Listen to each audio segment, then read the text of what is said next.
Good morning. Welcome to NEC User Group Conference 2019. This flagship event looks to celebrate how the NEC ethos of collaboration is fast becoming best practice in the industry. 2019 looks to be a challenging year as we navigate our departure from EU. However, it's critical for us to get on with procuring the infrastructure that this country needs. And despite the uncertainty brought on by Brexit and the leadership challenge, we're continuing to deliver some great projects across the UK. We set out in the National Infrastructure and Construction Pipeline, published annually on gov.uk by the Infrastructure and Projects Authority, detailing planned infrastructure and construction investment to be delivered across the public and private sectors. The latest one, published last November, includes the largest ever investment in our strategic road network, a substantial investment in rail, and the Continuing Schools programme. The government currently uses the NEC suite of documents on many of its projects. At the Ministry of Defence, NEC3, modified for the MOD, is our major programmes and projects default position for infrastructure projects. Current projects range from single living accommodation for military personnel through to fuel depot infrastructure. In terms of transport, the NEC model is being used to procure projects on smart motorways, using technology to monitor and manage the flow of traffic. Lower Thames Crossing, a new river crossing linking Kent and Essex, which will reduce journey times and bring new homes and jobs to the area. NEC is the default contract for the Environment Agency, and under the new framework for the next generation supplier arrangements, NEC4 will be the default. As well as hearing about projects in the UK, today we'll demonstrate how NEC has been used to deliver projects around the world. Mr. Lam, Permanent Secretary, Works of the Development Bureau of Hong Kong, will give an overview of how NEC has been used in Hong Kong for the past 10 years. This will be followed by Mr. Albert Cheng from CICHK, who will provide insight on working on NEC in Hong Kong's unique market.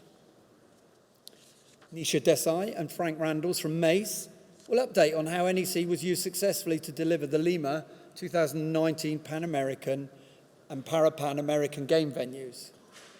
And, I hope we get this right, David Winowen will talk on the growing interest of the NEC in Australia and how Sydney Water has adopted NEC for its Partnering for Success initiative.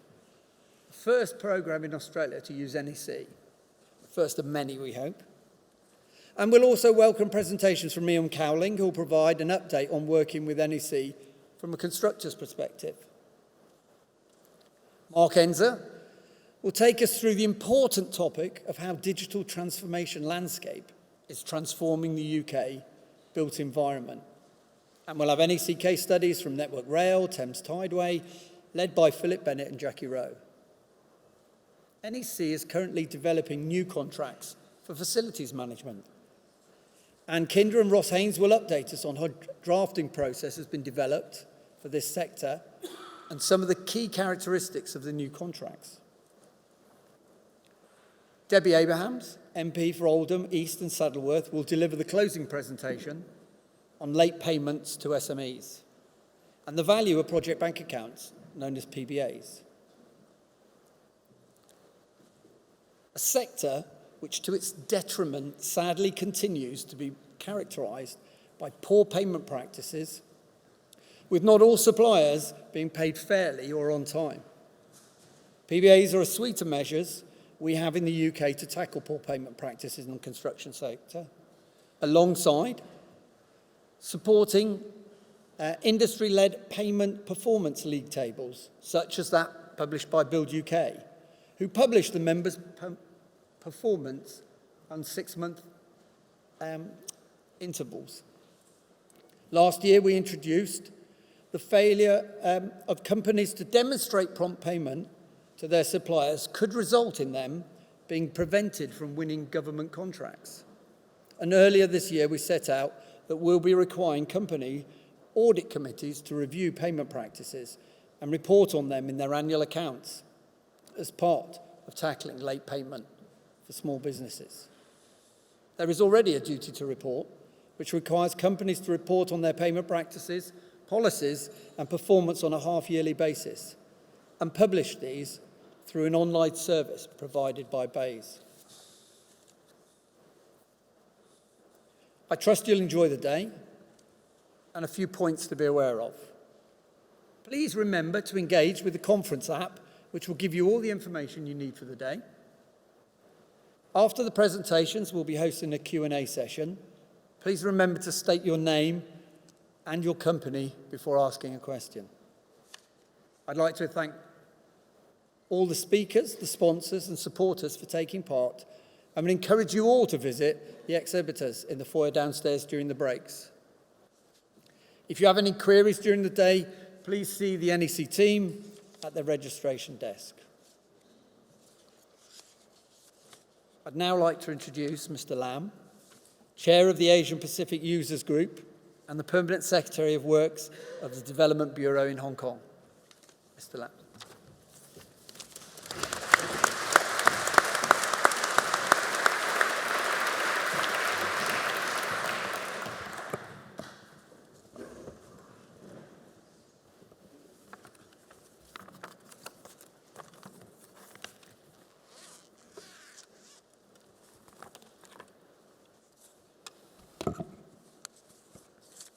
David, distinguished guests, ladies and gentlemen, good morning.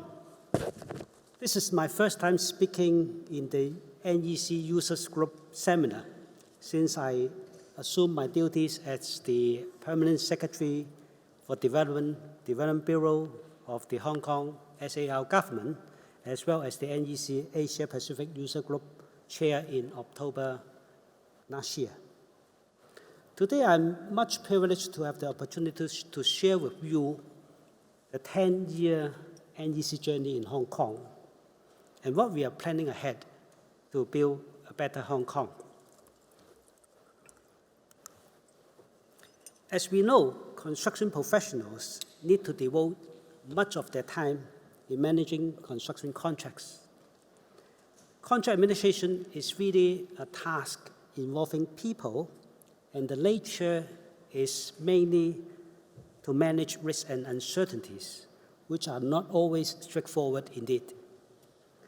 Prior to the first adoption of the NEC by government in 2009, implementation of public works contracts in Hong Kong relied on the use of the contract form based on the traditional general condition of contract, or what we call GCC, which demarcates the duties and obligations of the contracting parties.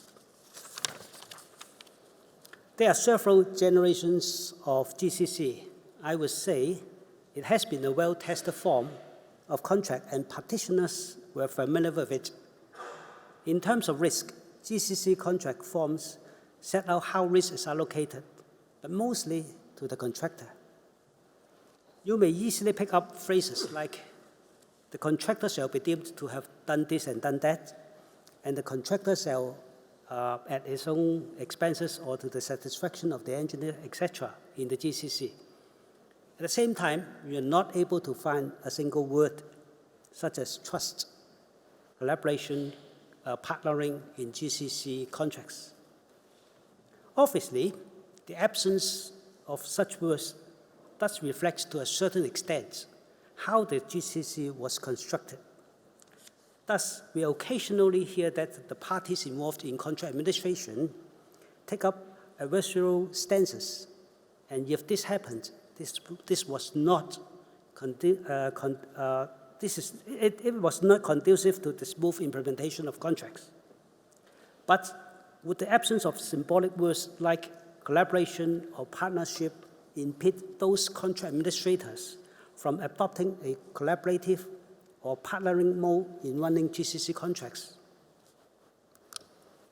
Here, I would like to share with you my personal experience in managing a bridge project. It was in the middle of the 90s, nearly 2.5 decades from now. The name of the bridge is Tin Cow Bridge, which is a cable-stayed bridge of 1.1 kilometer long, sitting next to the famous Chiang Mai Bridge, the suspension bridge that you saw in the slide. The contract value was around 1.7 billion in Hong Kong dollars, or equivalent to about 170 million pounds sterling using today's exchange rate. It was a mega project on its own, and even up to now, was the largest in-house project managed by the government. Of course, GCC contract form was used at that time. But both the government team and the contractors team largely used the spirit of NEC, that is, partnership and cooperation to run the contract, despite the absence of such words in the contract. Both the government and the contractor foresaw and discussed technical and program problems together as a team, with a will to seeking ways out to overcome the hurdle. In commercial side, we adopted a cooperative and considerate mode in attempting to arrive at mutually acceptable outcomes. The bridge was completed in the shortest possible time at that time and well within budget.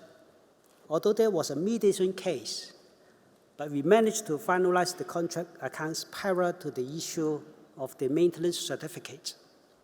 At that time, it was quite a big achievement given the scale and complexity of the contract. So, what did we learn from the Tin Cow Bridge project? I think it illustrates that people driving the contract is more important than the contract form. People's mindset is most important. The special chemistry between the teams of government and the contractor in Tin Cow project gave rise to a success, but this did not happen overnight. It was through the continuous and tremendous efforts from both sides since day one to cultivate and build up trust and cooperation. However, how could we extend the success factor in Tin Cow to other contracts? About 10 years ago, when I first understood NEC, I said to my team, this is exactly what we did in Tin Cow. So to me, NEC is simply to plant the cooperative and collaborative culture in the contract form, and the contracting parties are required, among others, to adopt a collaborative and partnership approach in running the contract.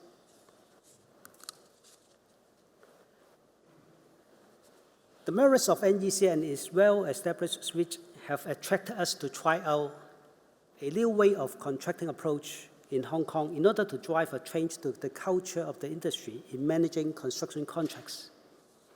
That was why we started our NGC journey in Hong Kong public works projects in 2009, 10 years ago.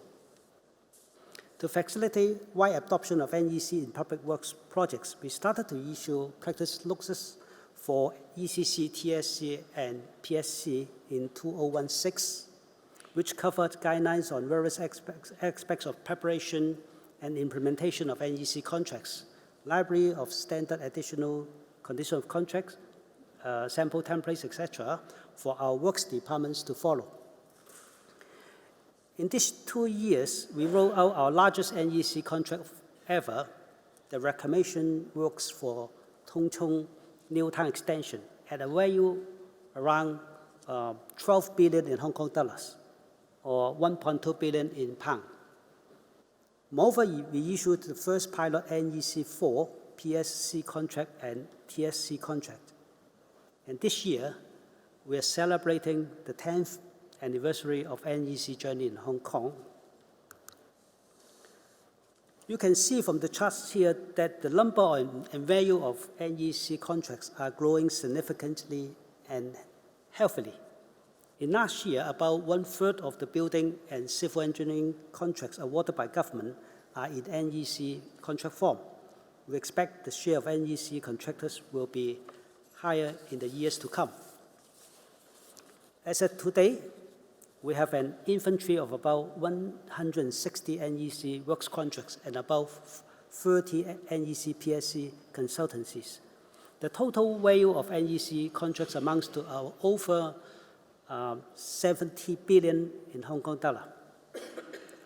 Throughout the years, more and more contractors, consultants, and government staff gained experience in practicing NEC, and more importantly, got the chance of changing their mindset to a more collaborative manner and enjoying the benefits of the synergy.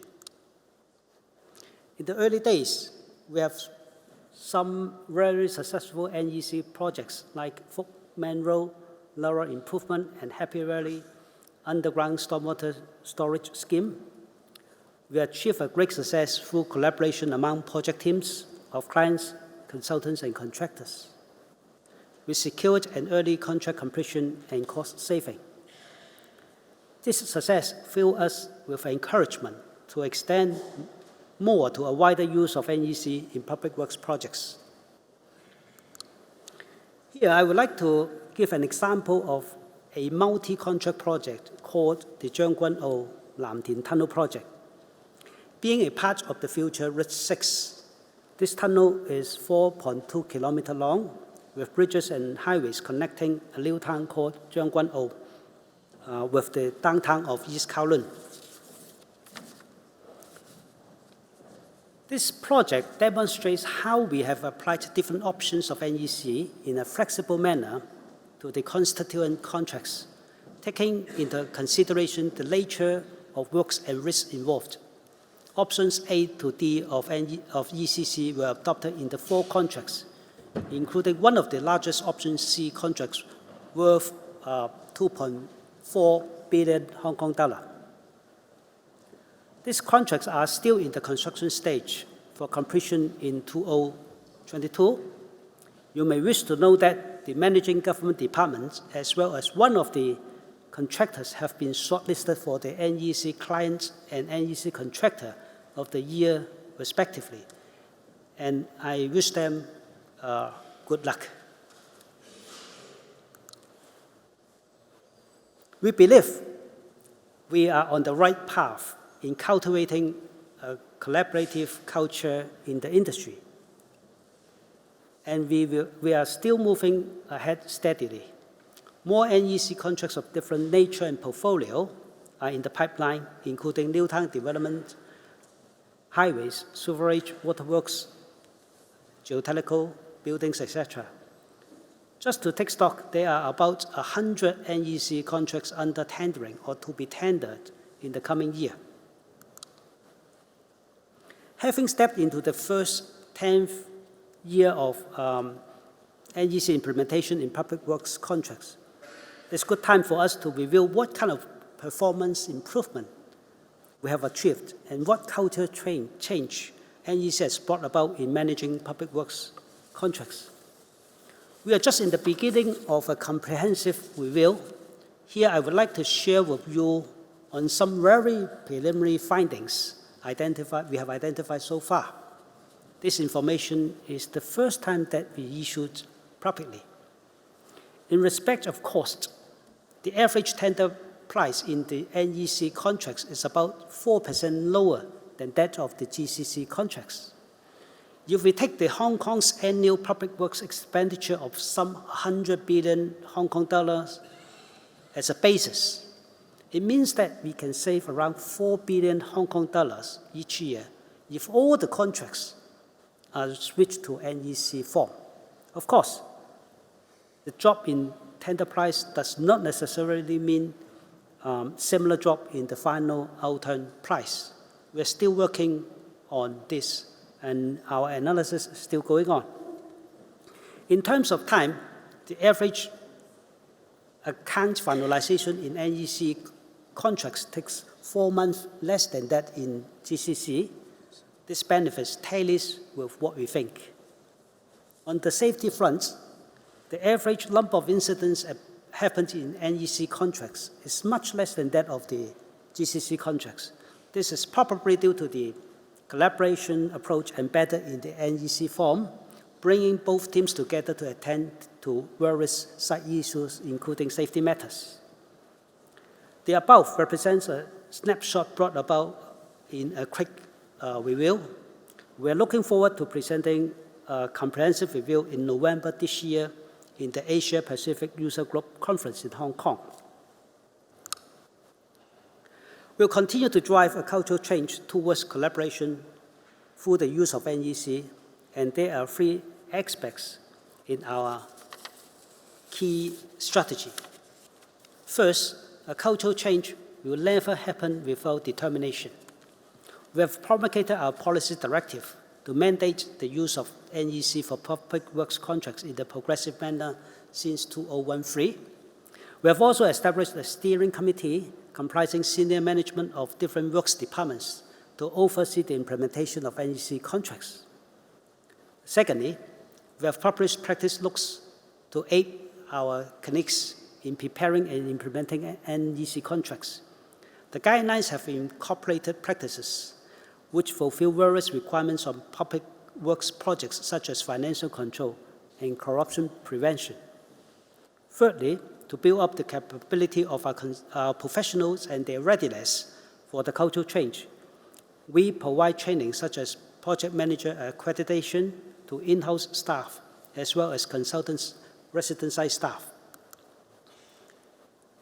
NEC helps us implant collaboration culture in our industry, but there is no single solution to the challenges faced by our industry at the present moment. We are still facing other problems like other administrations. The problems include high construction costs, declining productivity, and limited innovation. We need to do more and better to foster sustainability and further success of the construction industry in Hong Kong. The Chief Executive stated in a 2018 policy address last October that the government will need the industry to make changes by implementing Construction 2.0, allocating innovation, professionalization, and revitalization, with a view to uplifting the industry through enhancing the capacity and the strength of the industry. Among the three pillars, NEC further provides a platform for introducing more innovation. We target to promote a new culture among industry practitioners that embraces change, innovation, and application of new technologies. Those include wider adoption of BIM, digital contract administration platform, off-site construction methods, including the modular integrated construction, and the use of ECI to enhance the design process. NEC, in particular, NEC 4 has built in state-of-the-art project management tools and procurement options which can help us pave the way. We welcome the launch of NEC 4 as it will further enhance collaborative partnering, unlock innovations from the supply chain, and achieve better value for money.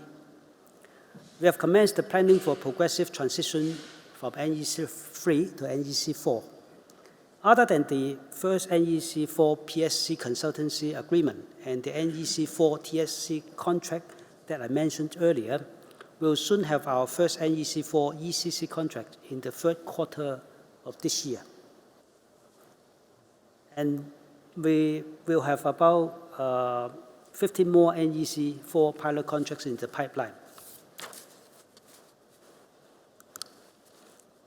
We talk about pilot application of NEC 4 and introduction to the use of ECI. We will also take the opportunity to enhance our practice looks in order to further unlock the potential benefits that NEC can bring to our public works contracts. As I said before, we'll continue to work on the holistic performance review of our 10-year NEC experience. Other than the quantitative analysis, we will have interviews and surveys with different stakeholders with a view to gauging their valuable feedbacks from our working partners. We always plan ahead for the interest of the community. Among various ongoing initiatives, Lantau Tomorrow Vision is one of our major developments in the coming decades. The vision was announced by the Chief Executive in the 2018 Policy Address to meet the long-term development needs of Hong Kong. The first phase of the vision entails the formation of artificial islands of about 1,000 hectares in area at the central waters near Kaoyizhou. Ladies and gentlemen, our construction industry is facing challenges, but at the same time, there are opportunities ahead. Our mission is crystal clear: to build a better Hong Kong. Lastly, may I wish this seminar great success. I hope you all have enjoyable and fruitful discussion today. Thank you.